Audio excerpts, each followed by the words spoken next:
Hello everyone, my name is Soena Muja and my research will cover the physical violence at Rikers Island.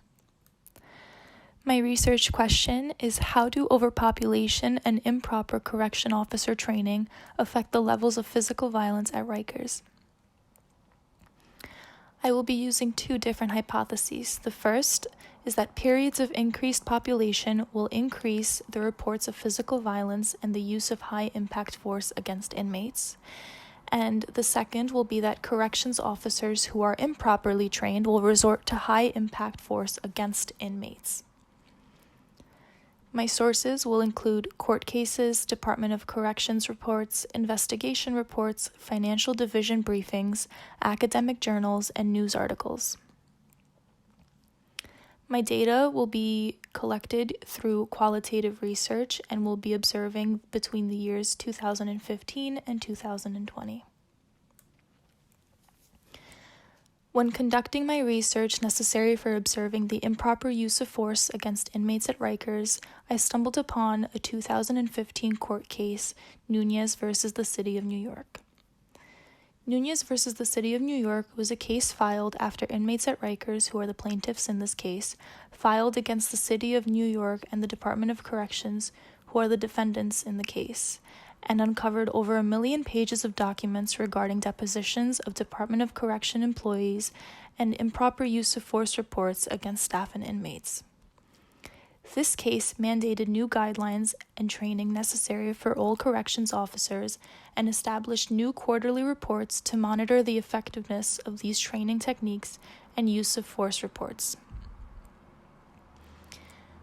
This also established new guidelines for training, which include use of force policy training, crisis intervention and conflict resolution training, probe team training, defensive tactics training, cell extraction team training, investigator training, and young inmate management training. As you can see on the slide, the department failed to produce the expected outcomes of the new training. Although the population shrank, the number of incidents rose to an average of 550 incidents a month, where it was around 500 incidents a month in the last report. The 8th mandated report published in 2019 shows the highest rates of force being used against inmates. In the first 6 months of 2019, the most frequently cited reasons for use of force were refusing direct orders at 30% of cited reasons, followed by inmate fights at 26%, assaults on staff at 15%, and resisting restraint or escort at 14%. The report also highlights that ineffective use of force tactics continue to be used by corrections officers, such as painful escorting techniques and unnecessary head strikes.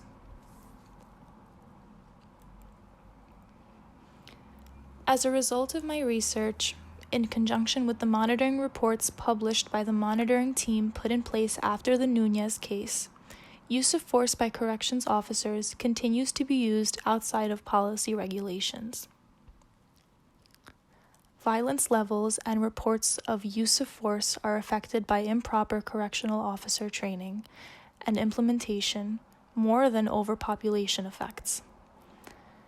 The monitoring team emphasizes the importance of high standards set by staff in the department and how these standards affect the line of duty set of staff. The 8th report found that the Department of Corrections supervisors lacked in the following, and these are directly quoted from the 8th report: understanding and consistently applying the policies that are charged with implementing and reinforcing among their staff. Department of Corrections supervisors also lacked in actively coaching and managing staff accordingly, timely identifying misconduct and holding staff accountable when they fail to adhere to department policies, and supervisors and uniformed leadership are not held accountable for their failure to effectively manage, supervise, coach, or discipline the line of staff. End quote. Overall, monitoring the use of force reports at Rikers with a focus on facilities housing inmates under 19 years of age documents the abuses of power by staff, and highlight areas that need improvement. Violence continues to increase, and while it is important to maintain a proper ratio of staff to inmates, overstaffing can have negative effects on violent situations, which lead to more violent responses.